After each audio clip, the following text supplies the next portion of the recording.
Welcome to Manjur Education. Welcome to this video. So in this video, we are going to discuss MS Law City 5 years 2024 paper का English section and shift 2 का है. So यहाँ पर हम लोग solution discuss करेंगे of the English section. Now here are the social media handles. You can follow us on Instagram, Facebook, and also if you want to join us on the Telegram and WhatsApp group, you can join there. Don't forget to subscribe to the channel to get the latest update about the law entrance exam and the basically for the law 5 years. And if you are a Mumbai based, you can join us to start your preparation at the Vasai, Dadar, Andheri, Thane, Borivali branch. And if you are not a Mumbai based, if you want to join online classes, live classes, to simply connect us with the 8828581455/54, you can connect us and start your preparation. Now moving ahead to the questions. First question, choose the correct synonym for the word rectify. Rectify के लिए synonym क्या होता है? Rectify करना मतलब क्या? Correct करवाना. That means option B would be your correct answer. Next, choose the correct antonym of the given word. Friend. Friend के लिए antonym क्या होगा? Antonym यहाँ पे rival नहीं होगा. देखो rival would not be the correct answer. बहुत लोगों ने rival आंसर किया होगा, but rival would be incorrect. Option C would be your correct answer. B तो eliminate हो जाएगा. Competitor नहीं होता. Acquaintance भी नहीं होगा. Then choose the correct option of the following analogy. Analogy क्या है? Mad and insane. Exaggerated version है, next version है, तो mad का insane version next हो जाएगा. तो वैसे ही slim and thin exaggerated version है. Option A would be your correct answer. Red and green opposite है, brave and timid opposite है, healthy and fat opposite है. Next, choose the correct answer for the underline phrase. यहाँ पे underline phrase देखो, underline phrase को answer करना हो तो अगर आपको अंडरलाइन फ्रेज मतलब यहाँ पे इडियम एंड फ्रेजेस का नॉलेज है तो सेंटेंस रीड करने की भी जरूरत नहीं है. लेकिन अगर से इडियम एंड फ्रेजेस की नॉलेज नहीं है then you have to take the contextual understanding and you have to answer on that basis. तो that for that reason you have to read the sentence. Mister X could be easily arrested because the police were tipped off in advance. Tipped off, tip देते हैं ना, police को पहले से ही पता होता है, टिप दी जाती है, नॉलेज दिया जाता है, that is a tipped of. तो अभी टिप्ड ऑफ का मतलब क्या? Given advance information. Simple. Next question number 5, जज a book by its cover. Book को बाय इट्स कवर जज करना, इसका मतलब क्या होता है? सिंपली एक चीज को ऊपर से ही देख के समझा, किसी को भी बाहर से देख के समझ गए तो क्या हो गया? Rely on outward appearance. So option D would be your correct answer. Next, select the one word substitution. पूरा vocab based पेपर है गाइस, बहुत easy. Something that relates to supernatural powers and it's not easily understood. एक ऐसी चीज जो कि supernatural power है and is not easily understood, जिसको हम लोग इजीली अंडरस्टूड नहीं कर सकते, it is mystic one. Then next, The new education policy has invited a lot of appreciation from dash student. यहाँ पे स्टूडेंट्स लोगों का बहुत कंफ्यूजन हुआ है कि ऑप्शन ए करेक्ट होगा कि ऑप्शन बी करेक्ट होगा. सर यहाँ पे गाइस समझो, यहाँ पे हमें आर्टिकल द या ए में जब आंसर करना हो तो हमें ध्यान देना होगा कि कौन सा नेचर है. नेचर ऑफ द, यहाँ पे जो नाउन दिया है ना लास्ट में ऑब्जेक्टिव पार्ट में जो नाउन है, ये नेचर क्या है? Is it a specific one और is it a general one? क्या ये जनरल कैटेगरी वाला स्टूडेंट बात हो रहा है, क्या ये स्पेसिफिक कैटेगरी वाला स्टूडेंट बात हो रहा है? अगर हम ध्यान से देखेंगे तो ये स्टूडेंट जो है सेंटेंस में जनरल कैटेगरी नहीं है, ये स्पेसिफिक कैटेगरी में बात हो रही है. The education, new education policy has invited lot of appreciation from the student, not a students. अगर अ स्टूडेंट्स बात करोगे तो वो इनकरेक्ट हो जाएगा बिकॉज यहाँ पे एस लगा हुआ है. How will you answer? आप ए कैसे लिख सकते हो जब किसी नाउन के आगे एस लगा हो? इनकरेक्ट है, students is a plural one, उसके आगे आर्टिकल ए कैसे लगाओगे? दैट मींस आर्टिकल ए नहीं होगा, article B would be, article A नहीं होगा and option B would be correct, that is article D. द और सी तो डी वैसे भी एलिमिनेट हो जाएगा. Next, select the option that can be used as a one word substitution for a given group of a word. Exceptionally clever और talented. बहुत ज्यादा clever है और talented person है, वो person क्या होता है? यहाँ पर बहुत ज्यादा talented person को क्या कहा जाएगा? Ingenious कहा जाएगा कि indigenous कहा जाएगा? Indigenous नहीं कहा जाता, it is ingenious person. So don't confuse with that D वाला part. ठीक है? Studious तो नहीं होगा, बहुत सारा study करने वाला होता है. All of the above बिल्कुल नहीं है. Okay, now question number 9, rearrange the jumbled parts of the sentence and choose the most appropriate option. यहाँ पर simply आप read करोगे, has fallen by the 40%, a victim of a crime has the chance of being in the last 20 years. देखो यहाँ पे अगर आप ठीक से read करोगे, the chance of being a victim has fallen by 40% in the last 20 years. That means R would be the first. R के लिए option क्या है? Option D. That is the correct answer. Then improve the following sentence. If the room had been brighter.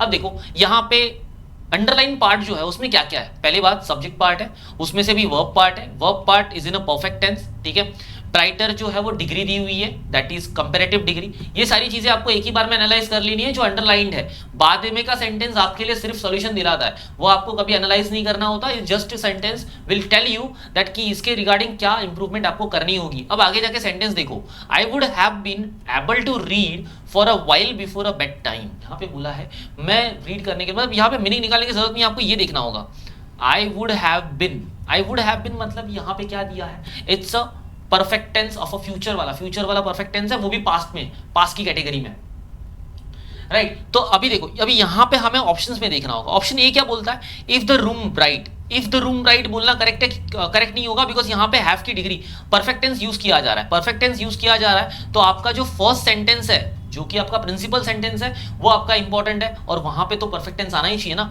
तो option A gets eliminate. Then if the room are brighter आप बोल नहीं सकते because perfect tense है, तो simple tense हम use नहीं कर पाएंगे, option B gets eliminate.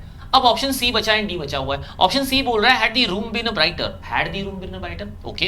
Then option D says if the room was a brighter, नहीं, ये तो इनकरेक्ट हो जाएगा क्योंकि यहां पर परफेक्ट टेंस है। अब देखो यहां पर जब भी हैड बीन से बात होती है या फिर हम जब हैड की बात करते हैं तो वहां पर, अब यहाँ पे हैड बीन तो यूज किया गया, बट हैड बीन को कहाँ लिखा गया, यहाँ पे लिखा गया। आपका हैड बीन का सेंटेंस जो होता है वो इनवर्स फॉर्म में लिखा जाता है, और उसके लिए हमें हैड क्या करना पड़ता है, पहले लिखना पड़ता है, एंड देन आपका सब्जेक्ट आता है। तो यहाँ पे option C would be your correct answer. Then next, find the correctly spelled word क्या होगा। अब स्पेलिंग यहाँ पे बहुत अच्छे से और ज्यादा पूछी थी, तो बहुत ज्यादा इंपॉर्टेंट है, तो option D would be your correct answer. So whoever preparing for the next attempt, तो be aware of the spellings, because यहाँ पे spelling mistakes और correct spell बहुत ज़्यादा पूछी जा रही है, तो vocab भी important हो गया, spell mistakes भी important हो गई, तो उसके ऊपर थोड़ा सा अच्छे से फोकस करो। find correctly spelled word कौन सा होगा यहाँ पर, option B would be your correct answer। then next, find out the word spelling of which is wrong. यहाँ पे रॉन्ग पूछ रहा है। देखो यहाँ पे इंस्ट्रक्शंस इंपॉर्टेंट है, बिकॉज प्रीवियसली करेक्ट पूछा, देन रॉन्ग पूछा, उसके पहले रॉन्ग पूछा, तो यहाँ पे इंस्ट्रक्शंस पढ़ते पढ़ते जाना, नहीं तो कोई भी आंसर मार्क करके आ जाओगे, आंसर गलत हो जाएगा। ऑप्शन 13 में option D would be your correct answer. Then question number 14, choose the sentence of a comparative degree. Comparative degree का सेंटेंस बोला, कंपैरेटिव डिग्री का मतलब क्या होता है, ईआर होना चाहिए या ओआर होना चाहिए, दोनों में से एक हो सकता है। चलो देखते हैं। This bed is comfortable like the other bed, okay. The sun is the brightest, superlative degree, option B gets eliminated. Rima looks happier than Kamal, okay. और Reena looks happier than Kamal, यहाँ पे ER तो है वैसे, तो comparative degree भी है। Your hair is long and straight, ये पॉजिटिव डिग्री हो गई, तो ये भी एलिमिनेट हो जाएगा। अब बचा option A and C. Option A में देखो, this bed is comfortable like other bed, यहाँ पे अदर बेड की क्वांटिटी कितनी है बॉस पता नहीं है, दिस इज बेड ये पता चल रहा है, मतलब ये समवेयर इन पॉजिटिव डिग्री, तो option A gets eliminate, option C would be your correct answer. Now यहाँ पे एक पैराग्राफ दिया था, बहुत इजी नहीं कहूंगा, अंडरस्टैंडेबल है, अंडरस्टैंड कर सकते हो, रीडिंग अच्छे से करोगे, थोड़े से वो क्या पता है तो आपको समझ में आ जाएगा। I am not gonna read this passage, whole passage, you if you want to read you can stop the video and read it out. So we are moving to the question now. और यहाँ पर एक trick भी use की गई थी, आप अगर मतलब पहले ये चीज इंपॉर्टेंट है कि जब भी आपको रीडिंग कम्प्रीहेंशन मिले आप पहले जाके क्वेश्चन को चेक कर लो, क्योंकि यहाँ पे बहुत ही एक बड़ी ट्रिक यूज की गई है कि पैराग्राफ तो दे दिया लेकिन पैराग्राफ के ऊपर क्वेश्चन से नहीं पूछा गया तो क्या वो क्या पूछा गया, और जिसके लिए आपकी पैराग्राफ को जरूरत ही नहीं है। अगर आपको वो क्या अच्छे से आता है तो ये पैराग्राफ रीड करने की भी जरूरत नहीं पड़ेगी। हाँ, कंटेक्चुअल अंडरस्टैंडिंग लेनी है, then have to come to the passage, but then अगर वोकैब है तो आपको पैराग्राफ की कोई जरूरत नहीं। फैक्ट बेस्ड क्वेश्चन के लिए आप क्या करोगे, पैराग्राफ में 2 मिनट में आंसर फाइंड आउट कर सकते हो। तो यहाँ पर बहुत ज्यादा ट्रिकी वे में क्वेश्चंस को फॉर्म किया गया था। नेक्स्ट, अब देखो क्वेश्चंस क्या है, choose the synonym of the astute. अब एस्ट्यूट अगर किसी को पता है तो उसके लिए ये पैराग्राफ कोई मैटर नहीं करता, सिंपल हो गया। अब एस्ट्यूट के लिए आपके लिए क्या पूछा है, सिनोनिम पूछा गया, एस्ट्यूट के लिए सिनोनिम पूछा है, तो सिनोनिम क्या होगा एस्ट्यूट का, option B would be your correct answer, that is clever one. Next, अब देखो again, choose antonym of the lustre. अब लस्ट्री के लिए एंटोनिम क्या होगा, लस्ट्री के लिए एंटोनिम क्या होगा, देखो अब लस्ट्री के लिए आप एंटोनिम जब फाइंड आउट करने जाओगे आपको मिलेगा अनमेजरेबल, डैजल, रिसोर्स। अब यहाँ पे डैजल भी नहीं होगा, अनमेजरेबल भी नहीं होगा, because lustre is not about a measure, right, and resource भी नहीं होगा, इट्स सिंपली डलनेस। क्या होगा, डलनेस, क्योंकि lustre is what, it's something freshness. Now, question number 17. In the matters of the rituals, children are dash than adults. Children are dash than adults. यहाँ पे क्या पूछा है? Children are dash than. यहाँ पे than यूज किया, मतलब यहाँ पे कंपेरेटिव डिग्री होगी. चलो ठीक है. कंपेरेटिव डिग्री के बाद अगर हम ऑप्शंस में देखेंगे तो क्या क्या दिया हुआ है ऑप्शंस में? देखो, ऑप्शन बोलता है स्लोअर देन. नहीं, सो स्लोअर और रिचुअल का क्या कनेक्शन है? कोई रिलेशन नहीं होता. मोर रिस्पॉन्सिबल भी नहीं होगा. रिचुअल्स के रिगार्डिंग रिस्पॉन्सिबल रहने की कोई बात ही नहीं होती. मोर इनफ्रीक्वेंट, हाँ इनफ्रीक्वेंट बोल सकते हो, बट इनफ्रीक्वेंट तो अटेंडिंग की पार्ट होता है ना. रिचुअल्स अटेंड नहीं किए जाते, रिचुअल्स तो सेलिब्रेट किए जाते हैं. तो option C gets eliminated. Option D बचा more aware of. Yes, we can say that कि more aware of the rituals, right. So option D would be your correct answer. Next, Tong Young would buy a ticket when the bus conductor looked like dash type. अब यहाँ पे देखो, ये तो fact based question हो गया. आपको fact based है, जाके आरसी में चेक करना है एंड आंसर करना है. Option A would be your correct answer, responsible type. Now, which of the following phrases evokes a sense of decay? Sense of decay कहाँ evoke हो रहा है? कौन सी phrase आपको sense of decay बता रही है? Option B says on peeling paint of the door. It says about the sense of decay. Again the passage में यहाँ पर भी बहुत ज़्यादा static information पूछा गया था. जो passage था वो passage is about Aryabhata and Mahabhaskarya. तो इनके रिगार्डिंग जो पैसेज था और इसके में बहुत ज़्यादा फैक्ट बेस्ड क्वेश्चन पूछे गए. अगेन वो क्या यूज़ किया गया बहुत ज़्यादा. The book Aryabhatiya was written by Aryabhatta when he was how many years old? कितने years के थे जब ये बुक लिखा गया था? Simply he would be 23 years old. Then next, in the modern mathematics, what is the approximate value of the pi? अब यहाँ पे ये guys pi का वैल्यू सबको पता होना चाहिए. Option D would be your correct answer. Then was the most famous disciple of Aryabhatta? Aryabhata का मोस्ट फेमस डिसाइपल कौन है? क्वेश्चन ये बहुत ज़्यादा लाइक पैसेज तो है, बट ये जनरल नॉलेज के रिगार्डिंग भी बहुत ज़्यादा क्वेश्चंस है. तो यहाँ पे जनरल नॉलेज भी अप्लाई कर सकते हो एंड अगर पता है तो जनरल नॉलेज से आंसर करो, otherwise you have to go to the passage. Then यहाँ पे आंसर क्या होगा? Varaha Mihir. Then next, which book was written by the Aryabhatta? Aryabhatta ने कौन सी बुक लिखी थी? देखो यहाँ पर पहला ऑप्शन क्या दिया है? महाभास्कर्या, ये भी तो लिखा गया था. देन लघु भास्कर्या, ये भी लिखा गया था. भाष्य, ये भी लिखा गया था. Option D would be your correct answer. Now all these answers are based on the passage, nothing else. ठीक है, ये पैसेज के ऊपर आंसर्स है. Next, what is the antonym of worst? Worst के लिए एंटोनिम क्या होगा? Well versed. वेल वर्स्ट अभी समझना है तो क्या है? It's a well versed. ठीक है, तो वेल वर्स्ट में वर्स्ट क्या होता है? It's about everything, person having everything, right. तो अब देखो यहाँ पे पुअर दिया हुआ है. Android, Android is something having all the things, मतलब जो दोनों हाथ से काम कर सकता है, सब कुछ कर सकता है, वो हो गया एड्रॉइड पर्सन, जिसके पास नॉलेज में सब कुछ होता है. पुअर पर्सन होगा नहीं, बिकॉज उसके लिए एंटोनिम होना चाहिए रिच. अनस्किल्ड एंड गुड दिया है, गुड तो सिनोनिम हो गया, तो ये तो चला जाएगा, बचा C. Option would be correct answer. Next, choose the correct passive form of the given sentence. Passive form of the sentence पूछा ना गाइस, सिंपली ऑब्जेक्ट को आगे सोच लो, मतलब ऑब्जेक्ट पार्ट जो है वो लास्ट में है, जो स्टार्ट में आना चाहिए. अब देखते हैं. He has downloaded the video on his phone.